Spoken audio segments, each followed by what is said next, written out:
वेड्या बहिणीची वेडी ही माया आणि निवडून आले भाऊराया। मंत्रिपद कुणाला मिळतील हा प्रश्न अमोल आता रास्त आहे। राजेश क्षीरसागर निवडून आलेले आहेत, प्रकाश आंबेडकर निवडून आले, चंद्रदीप नरके निवडून आले आणि मला वाटतं की त्यापैकी एकाला 100% मंत्रिमंडळात संधी मिळेल। महायुतीचा घटक पक्ष असणारे विनय कोरे यांच्यासहित 2 अशोक माने आणि यांच्यासहित 2 आमदार आहेत, मला वाटतं त्यांनाही संधी द्यावी लागेल, ते मागणी करतील। कोल्हापूरचा पालकमंत्री तर मात्र शिवसेनेला इथलं पालकमंत्रीपद द्यावं लागेल। मी आमदार म्हणजे आपण राजेश क्षीरसागर, प्रकाश आंबेडकर आणि चंद्रदीप नरके या तिघांच्याही तिसऱ्या टर्म आहेत। विनय कोरे सातत्यानं आता महायुतीच्या बाजूने सोबत आहेत आणि यावेळी त्यांचा तसा चांगला परफॉर्मन्स आहे। जिल्ह्यामध्ये 2 जागा त्यांच्या निवडून आल्या त्यांच्यासहित आणि कदाचित त्यांचा दावा असेल की मला आता तुम्हाला मंत्रिपद द्यावं लागेल, त्यामुळे मला वाटतं की एखादं मंत्रिपद विनय कोरेंना मिळू शकतं। भाजपच्या कार्यकर्त्यांकडून किंवा भाजपकडून या दोन्हीपैकी एखाद्याला मंत्रिपद द्यावं। माहितीचे जे जागा वाटप झालं त्याच्यात जेवढी रस्सीखेच झाली नाही त्याच्यापेक्षा जास्त रस्सीखेच आता मंत्रिपदासाठी होईल असं दिसतंय। मंत्रिपदावर दावेदारी म्हटलं तर या तिघांची समान राहील, ज्याचं संख्याबळ जास्त त्याचा आवाज मोठा। पालकमंत्रीपद हे नॅचरली शिवसेनेकडेच आहे।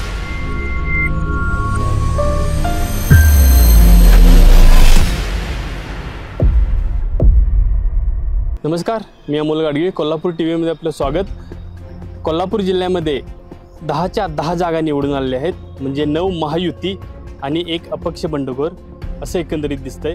आता लक्ष लागले ते कोल्हापूर जिल्ह्याचं प्रतिनिधित्व कोणाला मिळेल मंत्रिमंडळामध्ये कोणाकोणाला किती जागा मिळतील आणि संधी मिळतील। म्हणजे एकंदरीत कोल्हापूर जिल्ह्याचं चित्र किंवा महाराष्ट्र राज्याचं चित्र बघितलं तर असं वाटतं की वेड्या बहिणीची वेडी ही माया आणि निवडून आले भाऊराया असं एकंदरीत चित्र दिसते। म्हणजे बहिणींनी एकंदरीत एक प्रकारे भाऊराया म्हणजे जे उमेदवार होते त्यांना निवडून दिलं आहे मोठ्या मताधिक्याने, असं एकंदरीत चित्र आहे।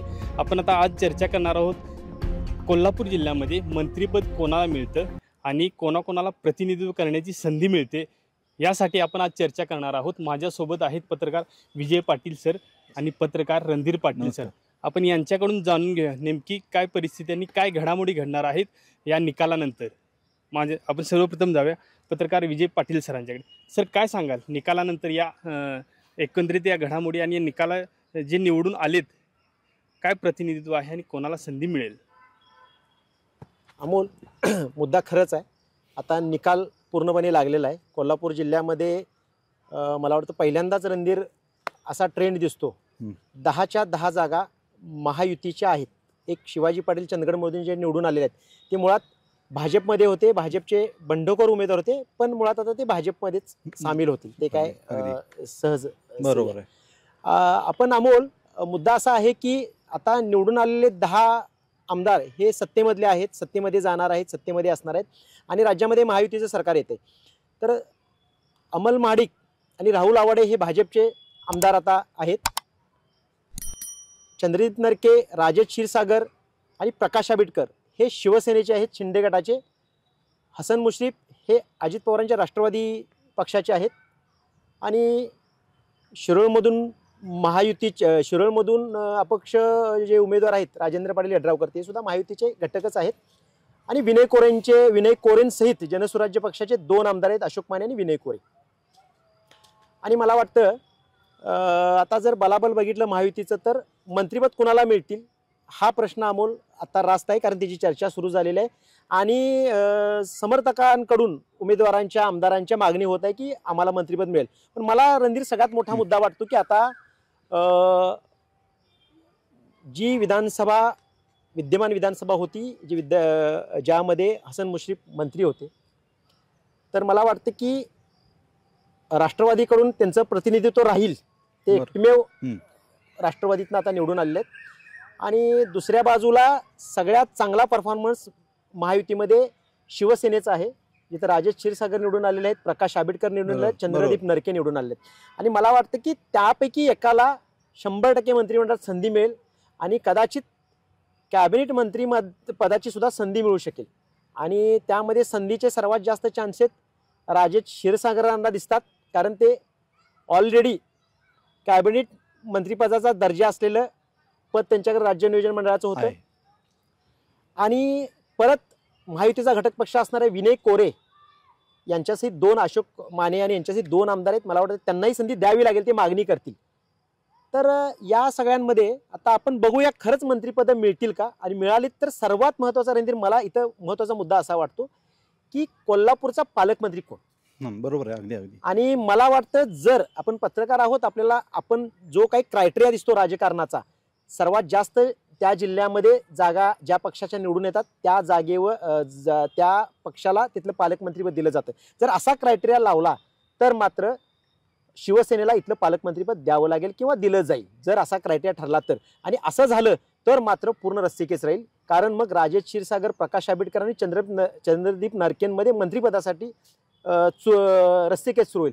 आणि त्यात कुणाला मिळतं मंत्रिपद यावर ते राहील. अगदी तुम्हाला काय बरोबर आहे, वाटतं? अगदी बरोबर आहे. काय आहे, सगळ्यात महत्त्वाची गोष्ट म्हणजे महायुतीचे जे जागा वाटप झालं त्याच्यात जेवढी रस्सीखेच झाली नाही त्याच्यापेक्षा जास्त रस्सीखेच आता मंत्रिपदासाठी होईल असं दिसतंय. कारण 10 पैकी 10 जर सीट्स निवडून येत असतील महायुतीच्या, तर जेवढ्या सीट्स निवडून तेवढे सगळेच आता दावेदार होणार आहेत. Yes yes. पण एकूण जर बघितलं आपण आकडेवारीच, तर त्याच्यात शिंदेची जी शिवसेना आहे ती मोठ्या भावाच्या भूमिकेत आहे आता. कारण आता त्यांचे 3 आमदार निवडून आलेले आहेत. त्याच्यामध्ये राजेश क्षीरसागर आहे, ते तिसऱ्यांदा आमदार होत आहेत. प्रकाश आंबेडकर सलग तिसऱ्यांदा आमदारकी मिळवून हॅट्रिक केलेले आहे, आणि नरके पण पुन्हा तिसऱ्यांदा निवडून आलेत. त्यामुळं मंत्रिपदावर दावेदारी म्हटलं तर या तिघांची समान राहील. आणि याच्यात मोठा भाऊ या नात्यानं पालकमंत्रीपदावर नैसर्गिक हक्क शिंदे सेनेचा राहील असं दिसतंय. मग त्याच्यात परत मुख्यमंत्री एकनाथ शिंदे जे आहेत त्यांच्या जवळचा कोण, त्यांना फेवरेबल कोण, हा एक विचार होऊन परत भाजप आणि मित्रपक्षांना सोबत घेऊन जाणारा कोण आहे शिंदे सेनेत, त्याला घेऊन त्याला शक्यतो पालकमंत्रीपदाची संधी मिळेल असं दिसतंय. आणि मला वाटतं की आता कॅबिनेट मंत्रिपदाचा दर्जा सांभाळलेला आहे राजेश क्षीरसागर यांनी, त्यामुळे राजेश क्षीरसागर यांचाच मोठा क्लेम आता पालकमंत्रीपदासाठी दिसतोय. म्हणजे जर क्रायटेरिया बघितला तर. हा. आणि मला रणधीर दुसरा मुद्दा असा वाटतो की पालकमंत्रीपदाचा जो विषय आहे तो आपण ज्या क्रायटेरियात बोलतो त्या क्रायटेरियामध्ये शिवसेनेला मिळू शकतो. आणि शिवसेनेला मिळू शकत असेल तर तिन्ही आमदार म्हणजे आपण राजेश क्षीरसागर, प्रकाश आंबेडकर आणि चंद्रदीप नरके या तिघांच्याही तिसऱ्या टर्म आहेत आता. एक्झॅक्टली, तिघही सिनियर आहेत. अगदी. आणि तुम्ही म्हणता तसं की राजेश क्षीरसागरांना कदाचित तो क्लेम लागू शकतो, त्यानंतर प्रकाश आंबेडकर येतात आणि त्यानंतर चंद्रदीप नरके असा तो क्लेम आहे. त्यामध्ये आता तिघांपैकी कुणाला मंत्रिपद मिळतं आणि त्यानंतर मग पालकमंत्री पद मात्र त्यापैकी एकाला मिळू शकतं. आपण आज चर्चा करतोय. पण अजित पवारांची जी राष्ट्रवादी आहे त्यात हसन मुश्रीफांच्या बाबतीत त्यांचा आग्रह राहील. सिनियर मंत्री 6 वेळा निवडून आलेत, तर आग्रह राहील.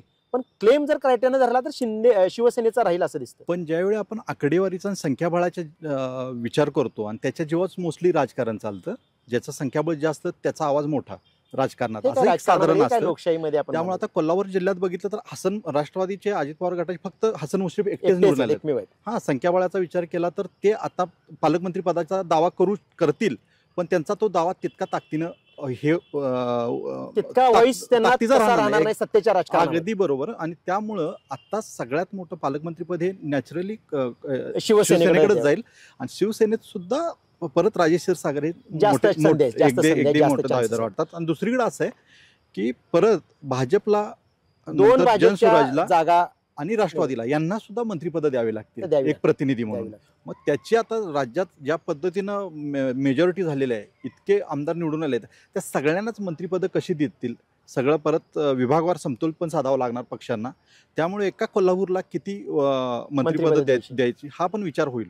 आणि हे मात्र मला दुसरी बाजू अशी वाटते की पालकमंत्रीपदाची जर चर्चा आता सुरूच झालेली आहे, मंत्रिपदाची चर्चा सुरूच झालेली आहे समर्थकांकडून, त्या आमदारांकडून निवडून आलेल्या, त्यामध्ये विनय कोरे सातत्यानं आता महायुतीच्या बाजूने सोबत आहेत. आणि यावेळी त्यांचा तसा चांगला परफॉर्मन्स आहे. जिल्ह्यामध्ये 2 जागा त्यांच्या निवडून आल्या त्यांच्या सीट, आणि कदाचित त्यांचा दावा असेल की मला आता तुम्हाला मंत्रिपद द्यावं लागेल असं. त्यामुळे मला वाटतं की एखादं मंत्रिपद विनय कोरेंना मिळू शकतं. हा एक भाग झाला. ते काय पालकमंत्रीपदाच्या शर्तीत असतील का नसतील आता आपण सांगत नाही, पण आपण शिवसेनेचा दावा मात्र पालकमंत्रीबाबत राहील असं दिसतं कागदा जर सत्तेच्या राजकारणात बघितलं तर.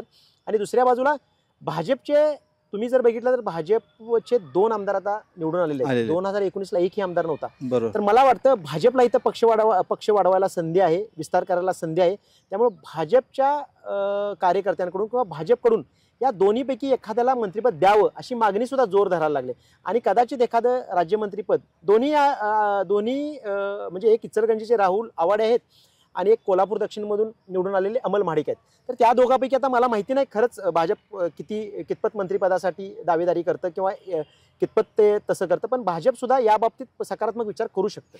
अगदी बरोबर आहे. कारण काय आहे की ज्यावेळी महायुती असते आणि मित्रपक्ष असतात, मित्रपक्ष जरी असले तरी प्रत्येक जिल्ह्यात प्रत्येक पक्षाला आपली ताकद वाढवायची असते भविष्यातल्या राजकारणासाठी. त्यामुळे जरी शिंदे गटाकडून जर पालकमंत्रीपद गेलं तर भाजपला सुद्धा आपली शक्ती वाढवण्यासाठी भविष्यातल्या लोकसभेच्या इलेक्शन्स असतील किंवा दुसऱ्या कुठल्याही निवडणूक असतील, तिथं आपल्या कार्यकर्त्यांना बळ देण्यासाठी, आपल्या पक्षाचा विस्तार करण्यासाठी नक्कीच या जिल्ह्याला किमान राज्यमंत्रीपद तर द्यावं लागेल असं दिसतंय. आणि राज्यमंत्रीपद दिलं तर त्याच्यात सगळ्यात मोठा दावा हा अमोल माडकांचा असेल, कारण अमोल माडिक हे दुसऱ्यांदा निवडून आले आणि राहुल आवाडे त्यांची ही पहिलीच इनिंग आहे, त्यामुळे त्यांना तसा एक्सपिरियन्स नाही आहे. त्या एक्सपिरियन्सचा जर विचार केला तर अमोल महाडिक दावेदार असू शकतात. आताच पक्षप्रवेश त्यांनी केलेला आहे, त्यामुळे अमोल महाडिकांना जास्त चान्सेस आहेत मंत्रिपदाचे. आणि मला वाटतं आपण आता बोलत राहू, अमोल ह्या विषयावर आपण सातत्याने बोलत राहू. दुसरं रणधीर की आपण एक कोल्हापुरातून बोलतो, कोल्हापूर टीव्हीच्या व्यासपीठावर बोलतो, तर आपण असं म्हणू की जास्तीत जास्त चांगली मंत्रिपदं कोल्हापूर जिल्ह्यातील आमदारांना मिळाली तर कोल्हापूर जिल्ह्याच्या विकासासाठी त्याचा चांगला उपयोग त्यांनी करावा. आणि आपल्या शुभेच्छा आहेत की ठीक आहे, पण पालकमंत्री पद कुणाला मिळेल याकडे मात्र सर्वांचं लक्ष आहे. कारण पालकमंत्री पद म्हणजे एक प्रकारे जिल्ह्याचं नेतृत्व, ऑटोमॅटिकली सत्तेच्या राजकारणाचं नेतृत्व त्यांच्याकडे येतं. त्यामुळे अशा चर्चा आपण करत राहू. Yes, thank you. धन्यवाद दोघांचेही खूप खूप धन्यवाद. कोल्हापूर जिल्ह्यामध्ये कोणाला मंत्रिपद मिळेल याविषयी सविस्तर चर्चा आपण ऐकली. भाजप हा मोठा पक्ष असल्यामुळे कोल्हापूर जिल्ह्यामध्ये भाजप हा पक्षाचा विस्तार करू शकते, पक्षवाढीसाठी प्रयत्न करू शकते. धन्यवाद दोघांचेही.